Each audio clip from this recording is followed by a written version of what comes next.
अस्सलाम वालेकुम शकील आंटी, कैसी हैं आप? अस्सलाम वालेकुम दोस्तों। सोचा आज आप लोगों से कुछ बात कर लूँ क्योंकि लाइफ में क्या होता है कि चीज़ें ना स्ट्रेट लाइन में नहीं चलती और मेरी तरह का जो बंदा है ना वो मैं बहुत चाहता हूँ कि यार मैं चीज़ें ना कंट्रोल कर लूँ। मैं जो है चीज़ें फिक्स कर लूँ। I want every result as I wanted. I just want everything my way. And I'm like, I'm not unique in this. Everyone wants that way. I think most more likely than not people just want things to go their way. लेकिन चीज़ ऐसी होती नहीं है। अभी आज की बात कर लो यार। आज इरादा था हमारा कि यार एक पॉडकास्ट रिकॉर्ड करेंगे खान के साथ और पूरी तैयारी कर ली, नहा धो के बैठ गए, शर्ट-वर्ट पहन ली, बाल-वाल बना लिए, पूरा फ्लैट साफ कर लिया, पूरा स्टूडियो का सेटअप कर लिया और आखिरी बस ये कि मैंने लिंक भी जॉइन कर लिया था। वो 12 बज गए, जॉइन नहीं किया था मैंने लिंक, तो फिर मैं उनको रीसेंड किया, तो नहीं हुआ। 5 मिनट गुज़र गए, 10 मिनट गुज़र गए, 10 मिनट बाद उनकी यार ईमेल आई कि सॉरी बडी मैं आज जॉइन नहीं कर सकता। वो मेरी यार वो कोई ना मीटिंग आ गई है तो आज जॉइन नहीं कर पाऊँगा। तो यार मैं एकदम ना यार दिल टूट सा गया कि होता है कि यार जो मैं चीज़ चाह रहा हूँ वैसी क्यों नहीं हुई। और मतलब मेरे लिए ये चीज़ सिर्फ़ एक पॉडकास्ट से ज़्यादा है। या तो हर्ट हो गया यार मैं, लेकिन मैंने सोचा क्या पता यार, ये कुछ नहीं पता होता आपको कि आपके जो है वो नेचर की ना रीडायरेक्शन होती है कभी-कभी। मुझे मेरा इस चीज़ में बहुत बिलीव बन गया है कि अगर कोई चीज़ आपसे ना हो रही है ना, कोई दरवाज़ा बंद हो रहा है आपकी ज़िंदगी में, तो दूसरा दरवाज़ा खुल ही खुल रहा है।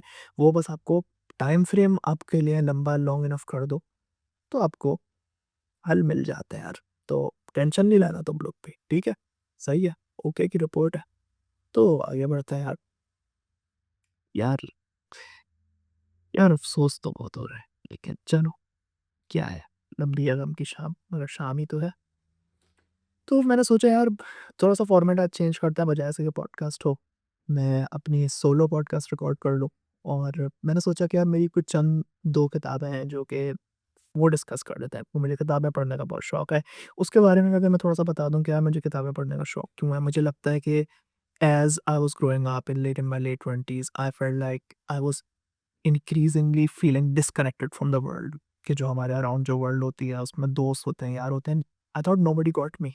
किसी से मेरी अंडरस्टैंडिंग है कि मुझे नहीं जाना रोज़ शाम को ड्रिंक्स पे, मुझे नहीं जाना रोज़ रात को बैठ के क्लब पे बैठे हुए हैं, या मुझे नहीं जाना कोई बस चाय के अड्डे पे बैठे हुए हैं, एक-दूसरे की बजाए जा रहे हैं। आई feel like it's good, I feel like that is the culture in boys के यार, एक-दूसरे की ये करो और बस बैठ के बस बातें करते रहो इधर-उधर की, like it's not amounting to anything, and I don't know if anything has to amount to anything, and people can live their life however way they want, like, and I want something more out of my life, and I feel like I just want to continue learning, I just want to continue exploring, and I just don't want to compromise myself. I feel like increasingly when I hang out in public spaces, and in public spaces where जहाँ पे मेरा पूरा दिमाग match कम हो रहा होता है, I have to compromise myself.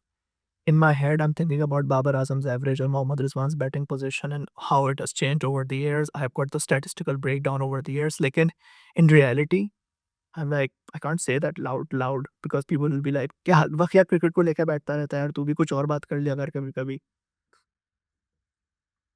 तो यार वो एक चैलेंज है। तो सोचा कि यार बाहर दुनिया नहीं मिल रही तो क्यों ना खुद अपनी दुनिया बना लें। आप लोग जो देख रहे हैं मुझे पता है यार, तुम लोगों को तो इंटरेस्ट है, तो तुम लोगों से बात कर रहा हूँ मैं।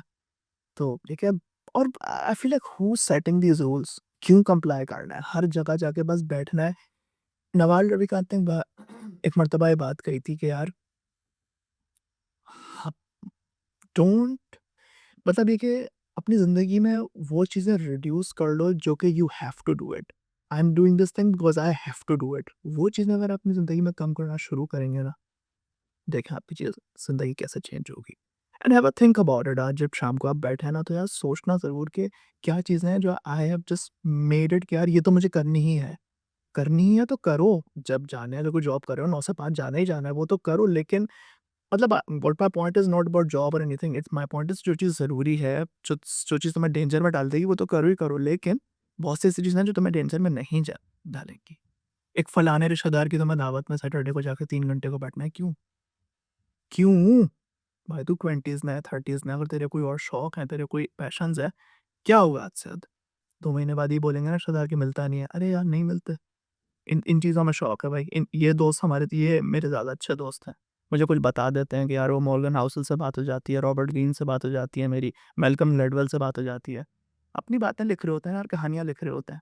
उस कहानियों की ज़िंदगी में मज़ा आता है। चाहता क्या है तू? तमाशा में वो बोलता है ना, कहानियाँ सुनना चाहता है? मैं ये नहीं कह रहा मैं कहानियों की दुनिया में रहना चाहता हूँ, लेकिन there is so much to learn if you have the desire for it. And there is no reason to compromise that thing. You don't have to please everyone. You, I recently heard something really beautiful and it said like, if you're a people pleaser, be a people pleaser, but make sure you're one of the people you're pleasing. सोचना इस बारे में। तो जो आज मतलब मैंने आपको किताबों को तो अपना बता दिया कि मैं मेरा क्या इंटरेस्ट होता है। Usually I am reading about personal finance, I like reading about self growth, self help. Self help भी थोड़ा-सा क्रिंजी हो गया आजकल, I will get on to it. लेकिन ये कि क्रिकेट के बारे में of course obvious choice. Urdu literature में अनफॉर्चुनेटली उर्दू की किताबों में मुझे बहुत ज़्यादा क्वालिटी अभी तक नज़र नहीं आई है। लोग बहुत इस बात पे नाराज़ होंगे लेकिन I have discussed it with a friend as well who is like I mean, who lives and breathes books and he is of the same view कि यार there are certain issues with Urdu writing right now जो आपको भी कोई resonate नहीं कर पाता जिस चीज़ से even though I love Urdu language and Urdu literature there some really quality pieces तो यही है पर्सनल फाइनेंस के ऊपर इन्वेस्टमेंट के ऊपर तो सेल्फ हेल्प के ऊपर तो so today I just want to discuss two of my favorite books. There are multiple favorite books. I feel like over the course of couple of years I started reading more and more and I will happily admit growing up I wasn't a reader and I mean there was this like odd arrogance about it in me कि मैं तो नहीं पढ़ता, मैं तो किताबें नहीं पढ़ता। मैं तो Charlie and the chocolate factory पढ़ी थी क्लास 6 में उसके बाद मैंने आज तक किताबें नहीं पढ़ी। मुझे बड़ा खुशी थी इस बात की। लेकिन over the year I felt like there is so much that you can read and learn from it and I feel like and it's not like somebody has to tell you कि यार अगर Warren Buffett आके बोलेगा कि यार तू साल की 50 किताबें पढ़ ये आपका मैट्रिक है नहीं ये आवाज़ अंदर से आएगी अगर अंदर से आवाज़ आ रही है ना दिल चाह रहा है कि आप किसी किताब पढ़ने में ज़्यादा मज़ा आ रहा है किसी के साथ फजूल गुफ्तगू करने से ज़्यादा तो वो किताब पढ़ो सीखो इंजॉय करो यार थोड़ा और फिक्शन पसंद है फिक्शन पढ़ो इतने कमाल के यार फिक्शन में मतलब नॉवल राइटर्स हैं जो आपको there is so much to learn from it. To be honest, fiction is not really my thing. I have found over the years. Non fiction में मुझे ज़्यादा मज़ा आता है लेकिन अगर आपकी वो चीज़ है तो पढ़ो पढ़ो तो सही चेक तो करो यार क्या है because I have heard from so many people who I have like really admired over the life. What I've learned is about 7 or 8 out of 10 times they're big readers. वो बहुत किताबें पढ़ रहे होते हैं समझने की कोशिश कर रहे होते हैं there is so much knowledge packed in these books and of course beyond a point एक हद भी है किताबों की, एक ज़िंदगी है और एक किताबी ज़िंदगी है, तो उसमें भी फ़र्क करना ज़रूरी है बट दैट्स अनदर चैप्टर। पहले किताब पढ़ना तो शुरू करो। तो मैंने सोचा यार आज बुक रिव्यूज़ बनाते हैं और ये कि जैसे मैंने कहा कई फ़ेवरेट किताबें हैं लेकिन जो 2 फ़ेवरेट किताबें मैंने आज पिक की हैं, उसमें पहली है psychology of money by Morgan Housel. बड़ी अच्छी किताब है यार अगर आपको पर्सनल फाइनेंस के बारे में कुछ सीखना है तो इस किताब पे ज़रूर रुजू करें आप, इस पे हम बताते हैं कि इस पे क्या बात करेंगे। और जो दूसरी किताब है जो मैं सेकंड हाफ़ में डिस्कस करूँगा वो मैं सेकंड हाफ़ में रिवील करूँगा। तो शुरू करते हैं यार, psychology of money Morgan Housel की ये किताब है। इसमें उसमें टाइटल में ही उन्होंने लिखा है कि timeless lessons on wealth, grid and happiness. Couple of years ago I felt like कि यार अगर मुझे अपनी लाइफ चेंज करनी है, उसमें कुछ कामयाबी हासिल करनी है, तो बहुत ज़रूरी है कि मुझे लगता है कि वल्नरेबिलिटी भी एक रही है कि यार पर्सनल फाइनेंस के ऊपर मुझे होता है कि how can I be better in that regard and I feel like it's such a valuable skill to have regardless of the level of wealth you have either you are starting with $10 in your account either you are starting with overdraft in your account or you have $1 million in your account it's so important to understand how to manage money and it is so useful to acknowledge and celebrate the desire कि मुझे wealth चाहिए। There is no shame about it. And it is so important. Over the years, I've realized the value of money. It's आप उसको अच्छा कहो, बुरा कहो, मुझे उसमें कोई बुराई नज़र नहीं आती because there is money does speak. And that's the absolute reality of it. If you're trying to deny it, like a lot of people are pursuing money, a lot of people are pursuing happiness, but they're denying it at the same time. कि नहीं मुझे तो पैसा नहीं चाहिए, नहीं मुझे तो खुशी नहीं चाहिए। आपकी चॉइस है, मुझे तो मतलब वेल्थ का भी डिज़ायर है और हैप्पीनेस का भी डिज़ायर है। तो साइकोलॉजी ऑफ मनी के कुछ चंद लेसन्स हैं जो मैं आप लोगों से शेयर करता हूँ आज। सो Morgan Housel in the first chapter of Psychology of Money drops this truth bomb, or the first chapter is called No One's Crazy. And here's the quote that he begins the chapter with: Your personal experiences with money make up maybe 0.0000001% of what has happened in the world, but maybe 80% of how you think the world works. So what I think like what Morgan's trying to get on with this quote is कि यार हमें लगता है कि हमारे जो personal experiences रहे हैं पैसे के साथ या हमारे फाइनेंशियल डिसीजन जो रहे हैं वो मतलब नेग्लिजिबल है, 0.0001% वो रियलिटी से उसका ताल्लुक है, क्योंकि हम सोचते हैं कि यार मेरा ये आइडिया और ऐसे दुनिया चलती है और ऐसे पैसे चलते हैं, लेकिन आपके दिमाग में ये परसेप्शन है कि यार वो सॉरी आई स्टार्ट अगेन।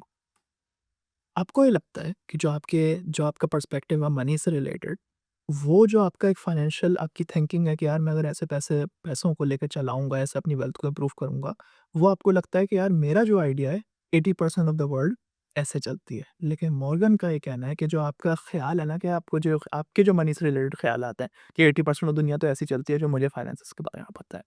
हकीकतन वो ऐसा होता है कि 0.00001% भी ऐसा दुनिया नहीं चलती जैसा आपको लगता है कि चलती है आपके लिहाज से।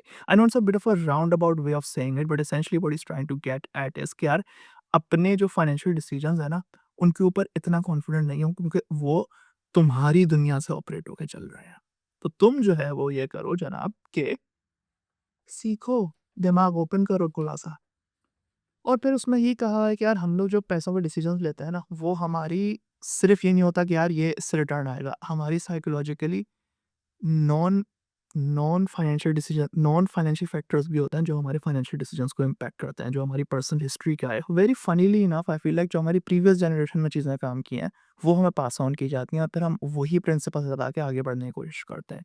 लेट्स सपोज के and these are just indicative examples that's not reality, कि जैसे आपके वालिदैन के ज़माने में may be real estate was a very good investment, it gave you very good returns and certain stocks पर very good returns, so they just pass it on to you कि बेटा तुम भी रियल एस्टेट में invest करो, तुम भी stocks में इन्वेस्ट करो। But maybe that's not true of your reality. Maybe a new asset has come about, and again these are indicative examples, ऐसा नहीं है सच्चाई है, but maybe like bitcoin is more relevant now, so your parents are telling कि यार real estate में invest करो बेटा, जो है उसमें तुम जो है इस वाले स्टॉक में इन्वेस्ट करो, but maybe now you need to invest in index funds and bitcoin, but you're not doing that because you have been taught the wrong lesson. तो ये चीज़ समझना बड़ी ज़रूरी है कि आप किस दौर में रह रहे हैं। आपके नॉन फाइनेंशियल डिसीजंस, आपकी पर्सनल हिस्ट्री तो आपके फाइनेंशियल डिसीजंस को इम्पैक्ट नहीं कर रही। ये समझेंगे तो बड़ा आप पे काम आएगा। दूसरा है बेटा ये सीखना कि लक और रिस्क के बारे में। आई feel like I guess this point around like luck and risk was so fucking important. What Morgan said here was कि यार, and this I feel like why this book was so good, like Psychology of Money, was कि यार ये psychology general life philosophy के लिए भी बड़ी ज़रूरी है। I feel like Morgan's really a champion when it comes down to explaining money, explaining finances. He's written a lot of blogs, पर ये book publish की और ये one of the best sellers थी। उसमें उसने एक बात लिखी है मॉर्गन में कि be careful who you praise and admire. Be careful who you look down upon and wish to avoid becoming. Some people, और फिर उन्होंने ये लिखा है कि यार मैंने अपने बेटे को ये बात कही थी कि after my son was born, I wrote him a letter that said in part, some people are born into families that encourage education, others are against it. Some are born into flourishing economies, encouraging of entrepreneurship, others are born into war and destitution. I want you to be successful and I want you to earn it, but realize that not all success is due to hard work and not all poverty is due to laziness. Keep this in mind when judging people, including yourself. Therefore, the key lesson is trying to impart here is focus less on specific individuals and case studies and more on broad patterns. ये चीज़ ना life में समझना बड़ी ज़रूरी है कि अगर हम किसी को बहुत ज़्यादा आइडलाइज़ कर दें, नैरेटिव्स बनाना शुरू कर दें कि यार ये इस इंडिविजुअल की बड़ी क्या ग्रेटनेस है, उससे ज़्यादा ये स्टडी करने की कोशिश करो कि केस स्टडीज़ क्या हैं ओवरऑल, पैटर्न्स क्या हैं।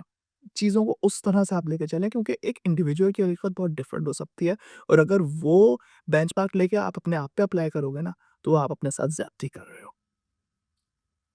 तो ये एक मुझे बड़ा एक अच्छा लेसन लगा।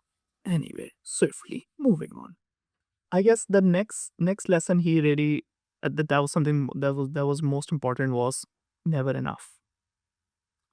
उसमें उस चैप्टर में मॉर्गन ये कहते हैं कि यार कभी भी ना आपकी लाइफ में आपको इनफ पैसा नहीं मिल सकता।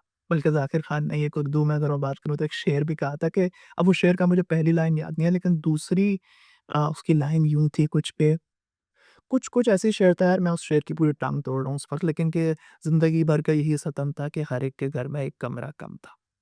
कि unless you are king of England आपका जो है घर किसी न किसी से तो छोटा ही होगा। आपकी जो गाड़ी है वो किसी न किसी से तो छोटी होगी ही होगी।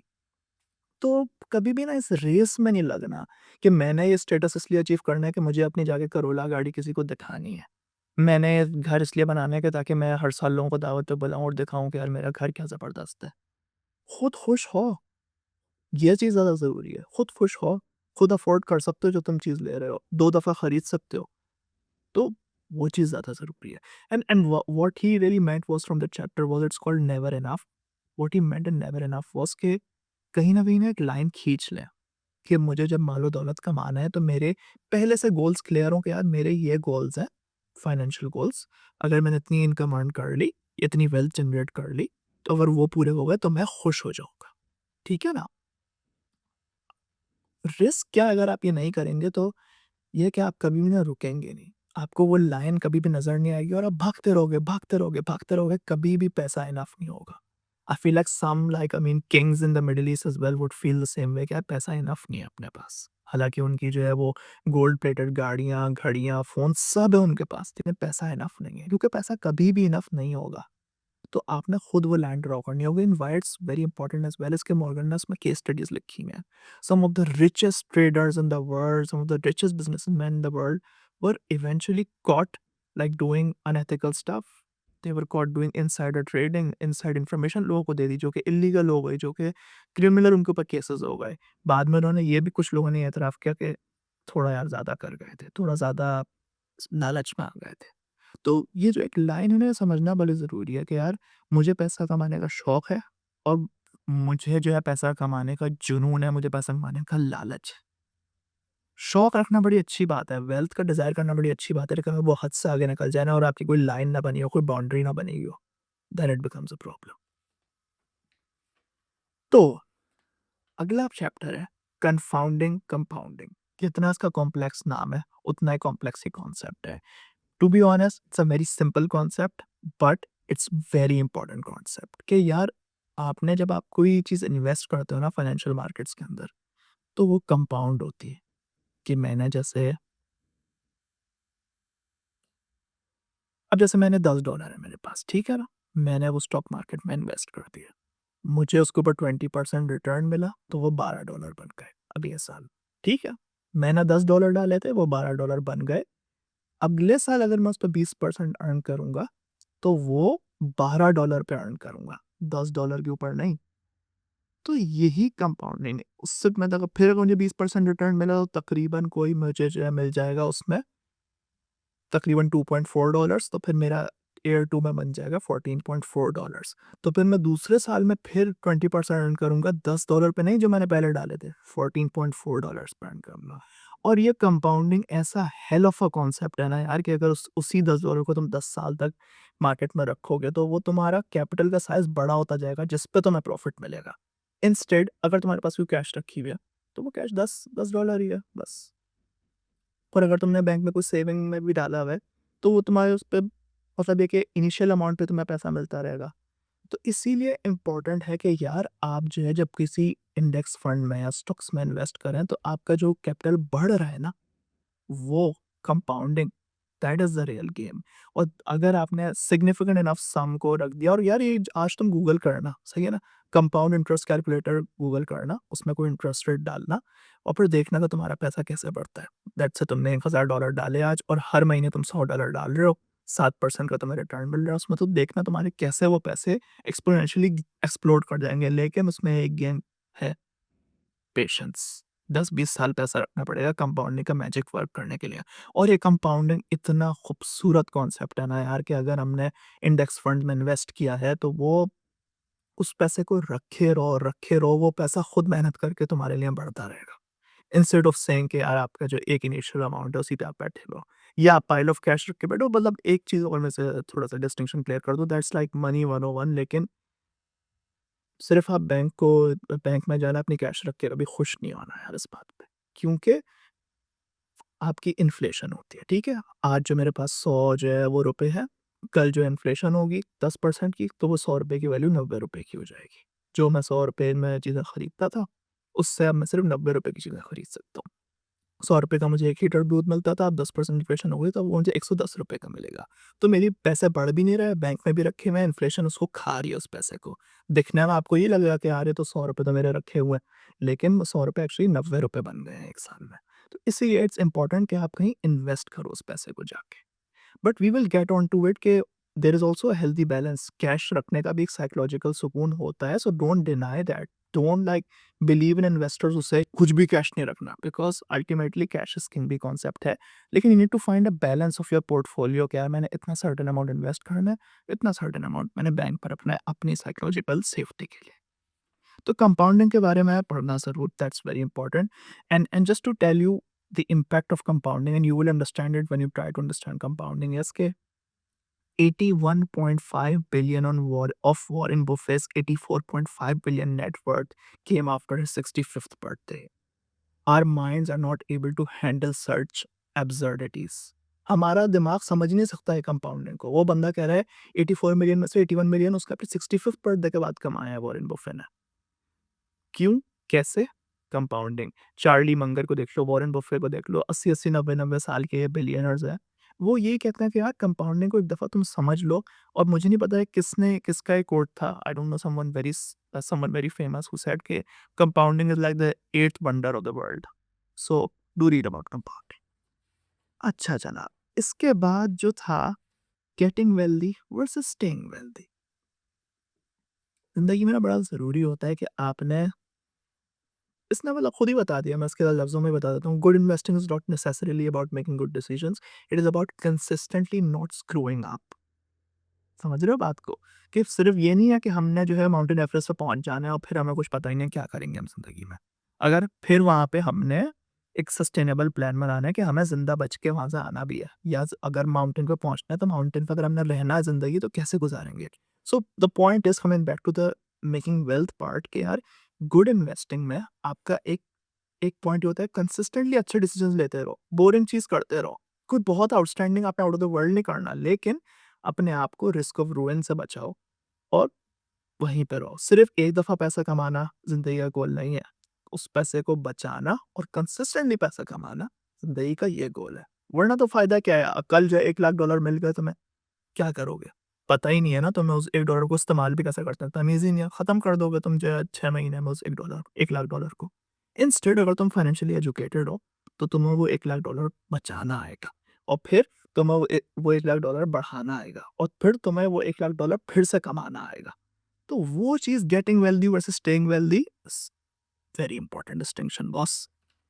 अब there are lot of interesting insights from this book, but I am just picking up the most important ones. अच्छा चला, जो लोग होते हैं कंट्रोल फ्रीक्स, मुझे लगता है हम लोगों के सबकॉन्टिनेंट में ना यार, बहुत सी फैमिलीज़ में ऐसा होता है कि यार हम लोग कंट्रोल बहुत करते हैं। हम लोग जब बड़े हो रहे थे तो हमारी पिछली जनरेशन ने हमें कंट्रोल बहुत रखा कि ये काम ऐसे करो, ये काम ऐसे करो। It's not, I am not criticising them, all I am saying is they were looking out for us and that's the only way of upbringing they knew. They were protecting us. Usually जब वो कोई advice देते हैं हम कि यार ये ऐसे नहीं करो, ये काम ये करो। What they are really trying to say is कि आई फील लाइक तुम्हारा इसमें फ़ायदा है और देखो यार तुम ऐसे कर लो। वो बोलते नहीं है ऐसे, लेकिन यार उनका मकसद ही होता है। But that's not always the right way to go about it. But that's a separate discussion. Upbringing का चैप्टर हम किसी और दिन खोलेंगे। कंट्रोल से मतलब मैं कंट्रोल से इस बात पे इसलिए थोड़ा ऑफ शूट करी है क्योंकि controlling your time, I feel like repeatedly so much of self help, so much of personal finance that I have read is, so much of career choices what I have like it's come down two is, लोग ये कहते हैं कि यार पैसे की असल ताकत या अपने सही करियर चॉइस की असल ताकत ये है कि आपको वो एक चीज़ पे कंट्रोल देता है। वो पैसा नहीं है, वो वेल्थ नहीं है। क्या चीज़ है जो आपको कंट्रोल देती है? पैसे की असल ताकत। पैसे की असल ताकत ये है कि it helps you control your time.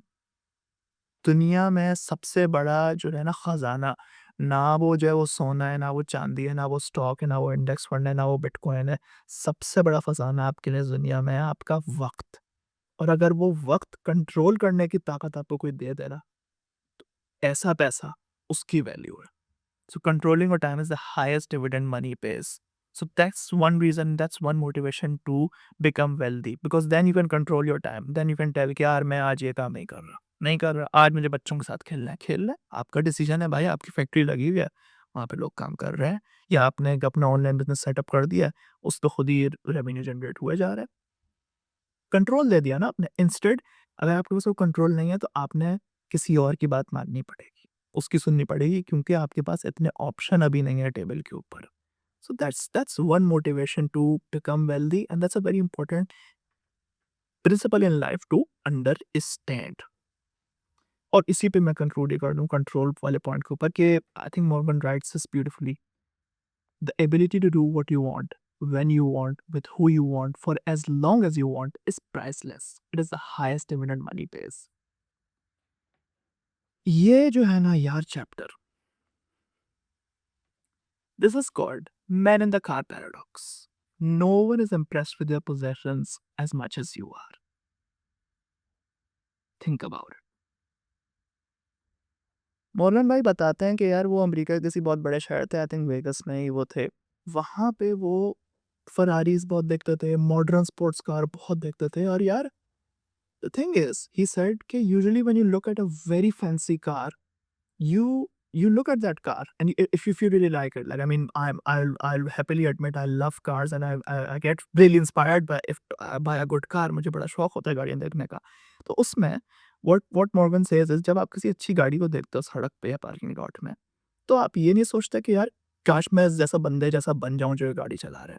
आपकी ख्वाहिश पहले ये होती है कि मुझे ये गाड़ी मिल जाए, यही होती है ना पहली ख्वाहिश भी। इंस्टेंटली तो ये नहीं होती कि यार मैं इस बंदे की तरह बन जाऊं, because not every time that बंदा will be someone who you want to become. The guy might just not look very inspiring, but you just like his car, you like that black shiny SUV.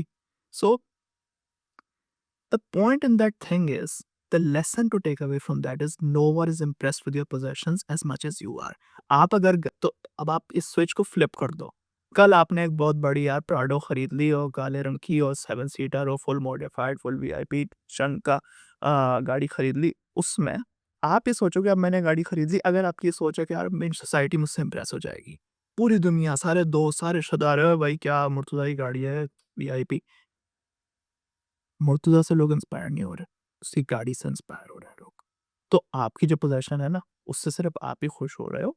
दुनिया इतनी खुश आपको कोई rate नहीं कर रही है आपको इतनी ज़्यादा। तो इसीलिए ज़रूरी है कि यार इन चीज़ों में ना पड़ो नहीं, कि मेरी इतनी अच्छी गाड़ी हो, इतना अच्छा ये हो, इतना अच्छा वो फलाना। और I guess I didn't do justice to explain you why this is not important. So what Morgan says here is, you might think you want an expensive car, a fancy watch, and a huge house, but I'm telling you, you don't. What you want is respect and admiration from other people, and you think having expensive stuff will bring it. It almost never does. Especially from the people you want to respect and admire you. कोई नहीं करेगा यार इतने जो जो जिन जिन लोगों की actually आपको रिस्पेक्ट और एडमिरेशन चाहिए ना, वो आपको कभी भी इस बात पे रिस्पेक्ट नहीं करेंगे कि इसकी गाड़ी कितनी अच्छी है। इंसान अच्छे बनो। अच्छा, और इस पे कंक्लूजन पॉइंट सिर्फ ये है, if respect and admiration are your goal, be careful how you seek it. क्योंकि यार देखो जितना भी हम डिनाई करने हम सबको वैलिडेशन का शौक है। If respect and admiration are your goal, be careful how you seek it. Humility, kindness and empathy will bring you more respect and horsepower ever will. ठीक है ना? तो वी इट रखो, लेकिन इस शौक से नहीं रखो कि लोग मुझसे इंस्पायर हो जाएँगे। अपना कैरेक्टर बिल्ड करें आप, कि लोग इंस्पायर हों। दूसरी चीज़ ये है कि भैया ये सबसे मतलब यार ये तो कलम तोड़ चैप्टर था। मेरे लिए मतलब ये लाइफ चेंजिंग पर्सपेक्टिव था ये। And I just started viewing world very differently. There are people who I looked up to in terms of, like shiny possessions, like shiny cars, like shiny houses. I stopped admiring them because of one reason. It's not because there are people who I also admire with shiny cars and shiny houses, but there's some people who I don't admire as much in terms of their finances. And you know why? The reason is here. Wealth is what you don't see. Spending money to show people how much money you have is the fastest way to have less money. सही है बेटा, समझ गए? देखो अब तुम अपने बैठ के ना आज सोचो तुम्हारी जितने भी लिस्ट में जितने भी दोस्त हैं, जितने भी रिश्तेदार हैं, जितने भी जो भी लोग हैं तुम्हारे सर्कल में, उसमें तुम सोचो या वाइडर सर्कल में कि कौन से लोग हैं जो तुम्हें लगता है जिनके पास बड़ी अच्छी जो है वो पोज़ेशंस हैं। घर बड़ा अच्छा है, गाड़ी बड़ी अच्छी है। दूसरा स्टेप फिर उससे ये सोचो इस घर और गाड़ी का सोर्स क्या है? Because wealth is what you don't सी। जो कि एक्चुअल वेल्दी लोग हैं, जो कि एक्चुअल अमीर लोग हैं, मेरे तजुर्बे में तो कम से कम ये रहा है, उनका आधा पैसा तो आपको नज़र ही नहीं आता। Because that is what wealth is. Wealth is what you don't सी। उनका पैसा बैंक में पार्क हुआ होगा, उनका पैसा किसी फैक्ट्री के एसेट्स में पार्क हुआ होगा, उनका पैसा किसी अ, इंडेक्स फंड में पार्क हुआ हुआ है। उनका पैसा एक शाइनी लाल रंग की फ़रारी में पार्क नहीं हुआ हुआ because that's the fastest way to lose money. उनका पैसा किसी बुलशिट रोलेक्स में, किसी बुलशिट यॉट में नहीं हुआ हुआ unless they can comfortably afford it. बहुत से लोग यही तो बात है सारी, wealth is what you don't see because sometimes you will see Rolexes, sometimes you will see yachts, sometimes you will see luxury goods, लेकिन उसके पीछे कुछ नहीं होता। करोड़ रुपए का डेट लेके अगर आप कोई खरीद रहे हो कोई चीज़ जिसको आप रीपे भी नहीं कर सकते उस डेट को, तो उस चीज़ का फ़ायदा क्या है? और यही चीज़ मॉर्गन ने कही कि यार मैंने कई लोगों को फरारीज़ में देखा वेगास में और 2-3 महीने बाद वो शक्लें चेंज हो जाती थी जो वो फरारीज़ चला रहे होते थे लोग। Because they were default, they can't afford that car. तो भाई wealth is what you don't see, you don't have to invest in these things, what you have to invest in is your long term future. Why I am saying you have to invest in assets is क्योंकि उससे आपकी long term wealth generate होगी, उससे आपका पैसा और बढ़ेगा, उससे आपका फ्यूचर का सुकून और बढ़ेगा। इंस्टेड क्रेडिट कार्ड के डेब्ट के ऊपर तुम चीज़ें खरीदते रहो, कंज़म्पशन करते रहो, तबाही के दहाने पे पहुँचते रहोगे। इन्वेस्ट इन सस्टेनेबल वेल्थ कैसे बनेगी? पीस ऑफ माइंड कैसे आएगा? मेरा एसेट बेस कैसे बढ़ेगा साल पे साल? और असल असल पैसे की कुव्वत ये है कि आपका जो पैसा रखा हुआ है ना, वो आपको कितना अर्न करके दे रहा है, वो ताकत है। इंस्टेड ऑफ कि यार आपकी जो है पोज़ीशन क्या है? पोज़ीशन आज खत्म हो जाएगी, फरारी तुमने $1,00,000 की ली, वो $20,000 की हो गई, तुम्हें शोरूम से वो कहते हैं ना लाख तोड़ गई से एक शोरूम निकल के because 0 metre that's another point by the way I read in a lot of books, buying 0 meter cars is like a worst way you can use your money unless you can comfortably afford it because that's just like, I mean, if psychologically you want it, then sure, go for it, but like I mean, the cars usually lose like 10 or 20% of their value जिस दिन वो showroom से बाहर आती हैं। आपने पहला 2 metre का आपने डिस्टेंस चला लिया, 0 मीटर खत्म, उसकी वैल्यू खत्म। 0 मीटर की एक अलग बात है। Unless you want it for reason you can comfortably afford it, then go for it. लेकिन अगर नहीं कर सकते ना, तो ये चीज़ें सोचना। इतनी बुरी भी नहीं है, 1-2 साल पुरानी अगर 10-20 हज़ार किलोमीटर चली हुई हो, तुम वीआईपी गाड़ी उठा लो, इतनी बुरी भी नहीं है। 0 मीटर का एक तुम्हें कंफर्टेबल साइकोलॉजिकल शौक है, वो पूरा करना है तो करो, लेकिन अगर कंफर्टेबली कर सकते हो तो करो। ये चीज़ें जान के करो, ये मेरा पॉइंट है बस।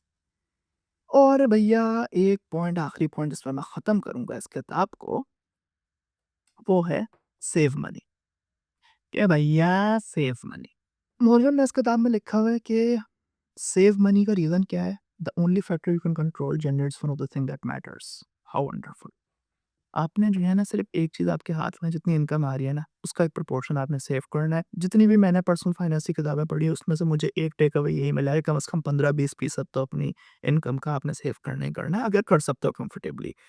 मुश्किल भी होती है, लोअर प्रोपोर्शन भी होता है and I have been through this situation and certainly go through the situations कि यार कभी-कभार 15-20% आप नहीं कर सकते। आपके ऊपर इतनी वो होती है, ज़िम्मेदारियाँ होती हैं, चीज़ें होती हैं कि यू कांट डू इट। आपके इनकम का लेवल वो नहीं होता, तो may be go for 5%, may be go for 10% but keep it consistent क्योंकि एक 5, 10, 15, 20% की जो सेविंग्स रेट है ना, वो बहुत इंपॉर्टेंट है because ultimately that is what's gonna generate your wealth. जो आज आप चीज़ खरीद रहे हो, जो आज आपने शर्ट खरीद ली, जो आपने ट्रेनर खरीद लिए, वो तो 6 महीने में खराब हो जाएँगे। गई वेल्थ गई वो उस चीज़ से। और ऐसा नहीं है कि आपने फिर बनियान में ही घूमना है फटी हुई, लेकिन आपने एक सर्टेन एक हद तक इन्वेस्ट करो, लेकिन सेविंग्स को अपनी प्रायोरिटी रखो। पहले सेविंग्स को सॉर्ट आउट करो, फिर बाकी चीज़ों पे खर्चा करो। एसेंशियल्स हैं, खाने-पीने की चीज़ें, वो तो आपने खरीदनी ही खरीदनी है, लेकिन अगर जो नॉन एसेंशियल्स हैं, उनके ऊपर ये सोच के फैसला करो कि यार मेरी सेविंग्स रेट क्या है? Because savings is the only thing that's gonna save you. और यार ये चीज़ ने बड़ी अच्छी रखी मॉर्गन ने कि यार कभी-कभार हम लोग होते हैं, हम सब सेव कर सकते हैं। ऐसा नहीं है कि मतलब हम लोग करते भी हैं, हमारे अच्छे ट्रैक रिकॉर्ड्स होते हैं सेविंग में। हम बड़ी-बड़ी चीज़ें कर लेते हैं, हॉलिडे स्पेंड कर लेते हैं, शादियाँ कर लेते हैं, बच्चों के ऊपर खर्चे कर लेते हैं सेव करके। But he said you don't always have to save for that reason. You just have to save regardless in life. कोई रीज़न नहीं चाहिए आपको लाइफ में सेव करने के लिए। बस पैसा आ रहा है, सेव करो हर महीने, दैट्स अ गिवन। कुछ भी हो जाए, आप जो है 21 साल के हो, 25 साल के हो, 35 साल के हो, 40 साल के हो, जितने भी साल के हो, सेव करना ही करना है। और अगर इनकम लेवल ज़्यादा बढ़ गया है, ज़रूर तो और प्रोपोर्शन बढ़ा दो सेविंग का, कि जितना सेविंग बढ़ाओगे उतना आपको फ़ायदा होगा। और उसका लेवल 2 उसका ये है, सिर्फ सेव करके बैंक में देख के खुश नहीं होना। एक हेल्दी एलोकेशन करो, एक सर्टेन पोर्शन तुम कैश का रखो, इमरजेंसीज़ फंड बनाओ 3 से 6 महीने का, कि यार 3 से 6 महीने के जो आपके एसेंशियल खर्चे हैं, वो आपके पास होने चाहिए, महीने के खर्चे। और फिर आपको जो है बाकी सब इन्वेस्ट करो। वो सेव करके सिर्फ खुश नहीं होना, वो ₹100 रख के कि यार वो अगले 1 साल बाद वो इन्फ्लेशन हुई ₹90 की, भी उसकी वैल्यू नहीं है, लेकिन आप खुश हो बस ₹100 रखे हुए हैं। वो ₹100 की वो वैल्यू नहीं है। Let's say for instance Pakistan है, जैसे हाइपर इन्फ्लेशन हुई है चंद सालों में, तो वो जो 21 लाख की गाड़ी थी, वो अब 40 लाख की बिक रही है। सो इट्स नॉट बिकॉज़ उस गाड़ी की वैल्यू बढ़ गई है, इट्स बिकॉज़ रुपये की वैल्यू गिर गई है। इन्फ्लेशन इतनी बढ़ गई है कि उस 21 लाख से अब स कुछ भी नहीं आ सकता। उस 21 लाख की असल असल परचेज़िंग पावर 40 लाख में है। तो तो वो 21 लाख मतलब डिवैल्यू हो गया था ना। और ये सिर्फ पाकिस्तान में तो हाइपर इन्फ्लेशन हो रही है ना, लोअर लेवल पे हर जगह होती है इन्फ्लेशन। 1-2%, 3%, 5% होती ही रहेगी, वो वेरी करते रहते हैं rate. This is why saving and investing is so important. Don't just save, save regardless, second step is invest that much. तो भैया ये कुछ मुझे लेसन्स लगे कि यार अब ये जो है मैंने कहा कि थोड़े काम आएँगे। लेकिन मैं बताऊँ क्या, मैं हमेशा बोलता हूँ कि यार ये मेरा आखिरी पॉइंट है, लेकिन फिर मुझे आखिरी पॉइंट एक और याद आ जाता है कि यार ये किताब इतनी कमाल की है ना, ये तो मैंने आप लोगों से कोई 30-40% शेयर किया इस किताब के लेसन्स, और भी इसमें बड़े मज़े के लेसन्स हैं। The last point is a seduction of pessimism. Optimism sounds like a sales pitch, pessimism sounds like someone trying to help you. कितनी दफ़ा हुआ है कि यार हम कोई बुरी बात करेंगे तो मज़ा आएगा। कितनी बिलीवेबल लगती है ना। कोई अगर आपके लेट्स से आप चाय के होटल में बैठे हो, एक आपका दोस्त आया, उसने कहा कि यार कल से देखना सारी हमारी इकोनॉमी सही हो जाएगी, सबको जॉब्स मिल जाएँगी और सब बहुत अच्छा हो जाएगा। यू वुड बी लाइक देख क्या है, रियलिस्टिक बंदा नहीं है, ये प्रैक्टिकल बंदा नहीं है। व्हेयर एज़ दूसरी तरफ तुम जाओ और फिर तुम्हें कोई बंदा जो है वो दिखे, वो ये बात कहे कि अबे जॉब है ना ख़त्म हो रही है, कल से बस ख़त्म है, इकोनॉमी डिफ़ॉल्ट है अपनी, कुछ भी नहीं होना, मुल्क तबाह है। That suddenly sounds believable because that's the power of pessimism, and I didn't realize for the longest time in my life कि I was driven by pessimism. There was everything had to just be negative for me. Train में सो गई, छोटी-छोटी चीज़ें ना, वही तो मैं कह रहा हूँ, हम लाइफ अपनी ऐसे गुजार लेते हैं, जो छोटी चीज़ें होंगी इवेंचुअली वही बड़ी चीज़ें बनती हैं। ट्रेन में सो गई, मुझे गुस्सा इस बात पर आ रहा है, मेरी तो ट्रेन हमेशा छूट जाती है, मैं तो हूँ ही यूज़लेस, मैं तो हूँ ही लाड़ ज़िम्मेदार, मुझे तो सही बोलते थे घर वाले भी। कोई चीज़ लेट हो रहे हैं, कोई चीज़ मीटिंग में, अरे यार मेरे साथ हमेशा ऐसे ही होता है। कोई किसी ने ऑर्डर गलत दे दिया, कॉफ़ी गलत दे दी, यार पता नहीं मेरे साथ क्या होता है, ये हमेशा ऐसा कर देता है। मूड ख़राब नहीं करो भाई, ऑप्टिमिज़्म रखो भाई, अपनी अपनी एनर्जी को सही जगह इन्वेस्ट करो। हमेशा ना एक पॉज़िटिव आउटलुक रखें। Even I know it's easy for me to say, लेकिन फाइनेंशियल स्ट्रेस भी आपके ऊपर बहुत बड़े-बड़े आएँगे, फिज़िकल स्ट्रेस आएँगे, मेंटल स्ट्रेस आएँगे, फैमिली के भी स्ट्रेस आएँगे। But there are 2 ways you can go about it. One, you can be stressed as hell and that's very natural and that happens, और उसको आप ख़त्म नहीं कर सकते। Second part is you can be a bit optimistic. Like, it just, as Nawal Ravikant says, it doesn't really cost much to be marginal cost भी कोई बहुत ज़्यादा नहीं है ऑप्टिमिस्ट होने की, लेकिन एक सुकून है उसमें कि इंशाल्लाह सही हो जाएगा। आज फैमिली में प्रॉब्लम आई है, इंशाल्लाह कल सही हो जाएगी। आज पैसों की प्रॉब्लम है, इंशाल्लाह कल सही हो जाएगी। So that's why optimism so useful. So that's my lesson number 1 concluded, psychology of money. मैंने बोला था कि यार आज मैं जो है ना एक किताब का रिव्यू करूँगा आपसे, साइकोलॉजी ऑफ मनी नाम की, तो वो आपसे मैंने पेश करना है, तो पेश कर दिया। उन्हीं के पास